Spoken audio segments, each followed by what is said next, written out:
Assalamualaikum warahmatullahi wabarakatuh. Selamat malam, salam sejahtera, sehat selalu bagi kita semua. Baik, terima kasih atas waktu dan kesempatannya.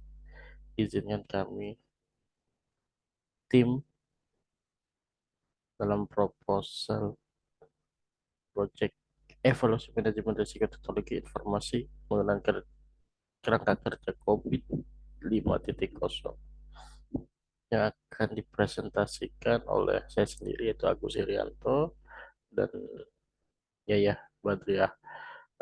Kebetulan Yayah Badriah atau Bunda Ida ini tidak sedang dalam perjalanan, dia tidak sempat untuk hadir, makanya saya mewakili saja untuk mempresentasikan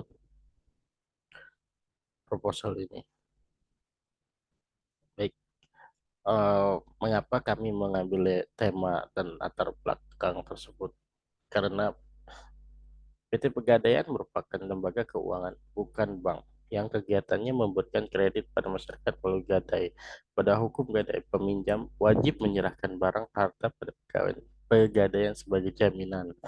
Pegadaian pula memiliki hak untuk menjual atau melakukan lelang atas barang atau harta agunan bila telah melalui batas waktu atau jatuh tempo pembayaran atau pelunasan. Di sini ada pun metode yang dipergunakan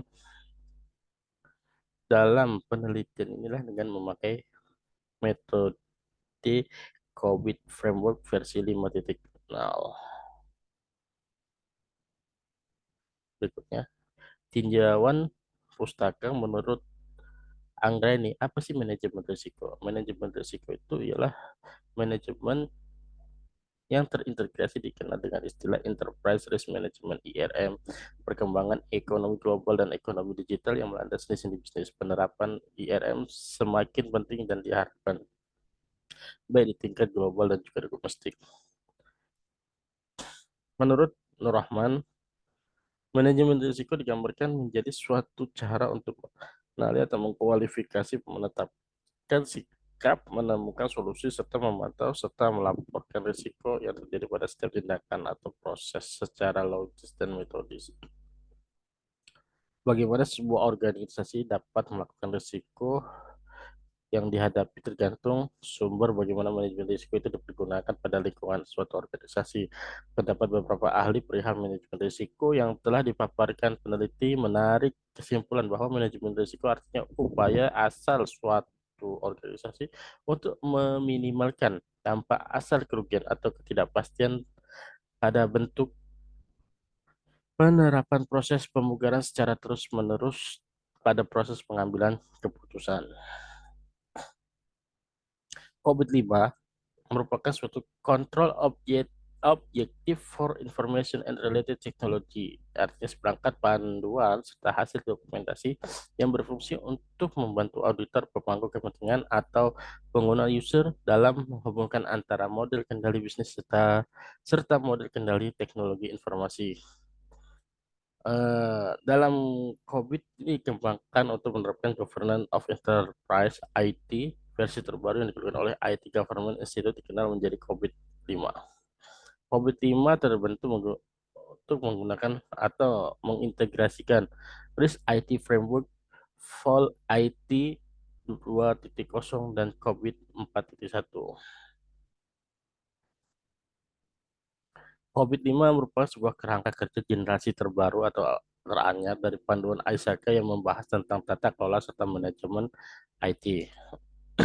COVID-5 ini memungkinkan teknologi informasi untuk mengatur dan mengelola secara menyeluruh pada perusahaan menggunakan pertimbangan penuh bisnis serta bidang fungsional teknologi informasi dari tanggung jawab dan mempertimbangkan kepentingan terkait teknologi informasi.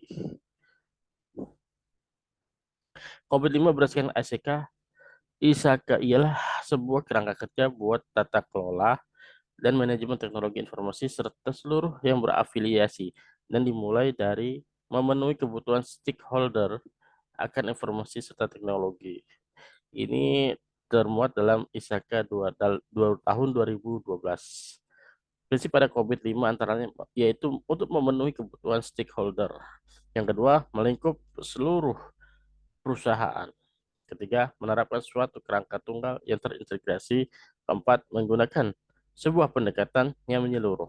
Kelima, pemisahan tata kelola dari manajemen. Dalam melakukan penilaian, ISAKA menyatakan bahwa siklus implementasi COVID-5 membutuhkan penerapan 7 langkah, yaitu satu, meluncurkan program. Pada tahap ini, identifikasi faktor pendorong perubahan dan apa yang perlu diubah. Tujuan fase ini adalah untuk memperoleh pemahaman, memperdalam tujuan, tugas, dan wewenang organisasi. Ketiga, mendefinisikan masalah dan peluang. Pada fase ini di posisi organisasi saat ini ditentukan apa tujuan dan proses teknologi informasi apa yang diprioritaskan, serta sasaran teknologi informasi apa yang akan dibandingkan dengan strategi perusahaan, serta dampak dan risikonya. Ketiga, mendefinisikan masalah dan peluang. Pada fase ini, posisi organisasi saat ini ditentukan tujuan dan proses teknologi informasi melalui prioritas serta sasaran teknologi informasi yang dibandingkan dengan strategi perusahaan dan dampak risikonya. Keempat, program perencanaan fase ini adalah fase perencanaan untuk solusi sederhana dan praktis untuk mendefinisikan proyek yang didukung oleh proses bisnis dan mengembangkan rencana perubahan yang dapat ditindaklanjuti dan memastikan bahwa manfaat proyek diakui dan dipantau secara terus-menerus. Kelima, melaksanakan rencana pada tahapan ini mengimplementasikan solusi yang diusulkan untuk praktik kerja sehari-hari dan memantau hasil kerja. Keenam, melepaskan keuntungan. Pada tahap ini fokusnya adalah melanjutkan hasil peningkatan manajemen teknologi informasi bisnis dan manajemen praktis. Melanjutkan program. Pada tahap ini diidentifikasi faktor pendorong perubahan dan apa yang perlu diubah. Tujuan fase ini adalah untuk memperoleh pemahaman, memperdalam tujuan, tugas, dan wewenang organisasi. Evaluasi kinerja fase ini tentu tentang mengevaluasi keberhasilan sebuah pencapaian dan peningkatan kebutuhan untuk perbaikan secara menerus terus menerus dan berkesinambungan. Lalu metode yang diterapkan atau digunakan, kita dah dapat melihat pada gambar di bawah atau pada slide ini. Dalam metode penelitian ini kami meliputi 6 langkah, yaitu pertama, menentukan topik dan pokok penelitian. Kedua, pengumpulan informasi, baik informasi data primer dan sekunder maupun penyebaran kuesioner. Melakukan pengamatan langsung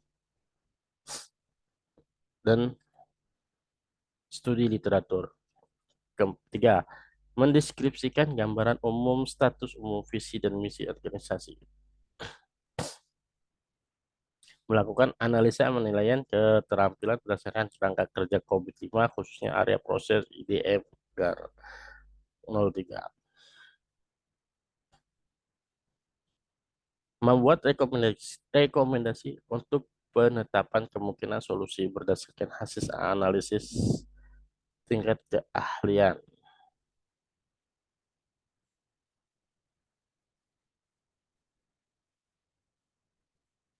Keenam, membuat kesimpulan yang memuat suatu rumusan masalah.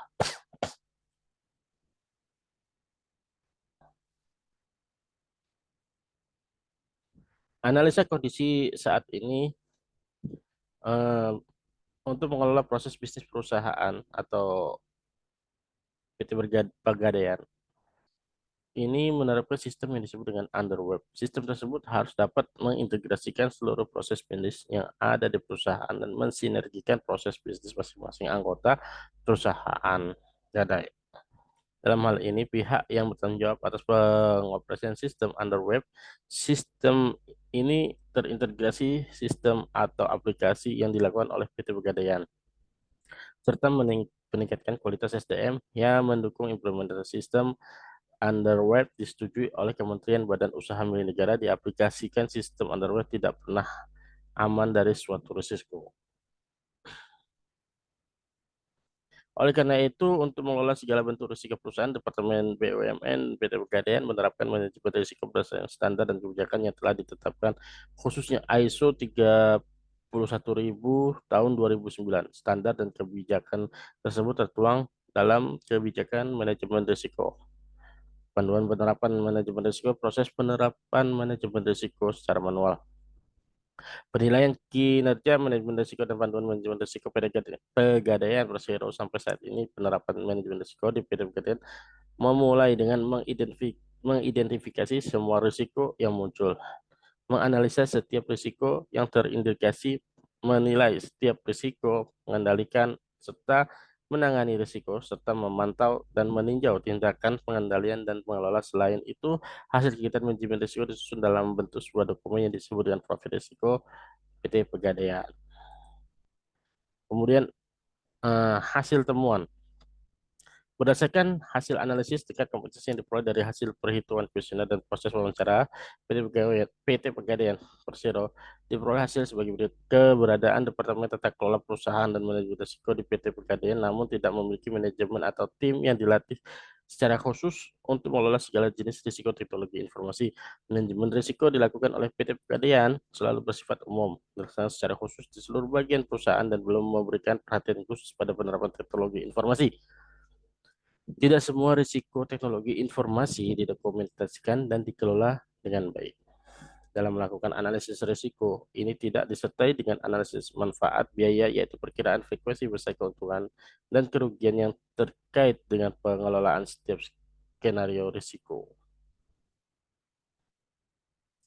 Analisis capability berdasarkan hasil penilaian panel yang diisi oleh 4 responden dari bagian analisis, bagian keuangan, dan bagian IT PT Pegadaian. Secara garis besar dapat dilihat bahwa nilai tingkat capabilities yang diperoleh pada subdomain IDM 03 adalah sebesar 1. Adapun rekomendasi yang dapat diberikan kepada PT Pegadaian itu, PT Pegadaian mereka PT Pegadaian direkomendasikan untuk membentuk tim khusus yang bertanggung jawab atas pembahasan dan pengelolaan terkait penerapan manajemen risiko teknologi informasi di perusahaan. Kemudian menyiapkan dokumen pengendalian pribadi pertama yang berisi hasil penerapan manajemen risiko. Kemudian penerbitan kontrol dokumen berupa checklist selama penerapan manajemen risiko. Memperkuat aktivitas pemantauan penerapan dari asesmen penerapan manajemen risiko. Menerbitkan kebijakan untuk mengukur manajemen standar proses. Kemudian tanggung jawab dan wewenang melaksanakan upaya pemulihan. Selanjutnya, bagaimana kami mengukur sejauh mana proses standar dikelola untuk mendukung pelaksanaan proses yang telah ditetapkan. Kami mengukur sejauh mana proses standar dikelola untuk mendukung pelaksanaan proses yang telah ditetapkan.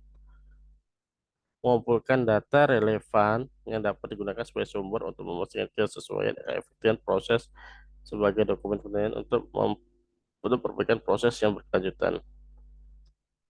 Pegadaian harus memastikan bahwa kebijakan terkait manajemen risiko teknologi informasi juga terintegrasi atau terkait dengan manajemen risiko perusahaan secara keseluruhan. Kesimpulan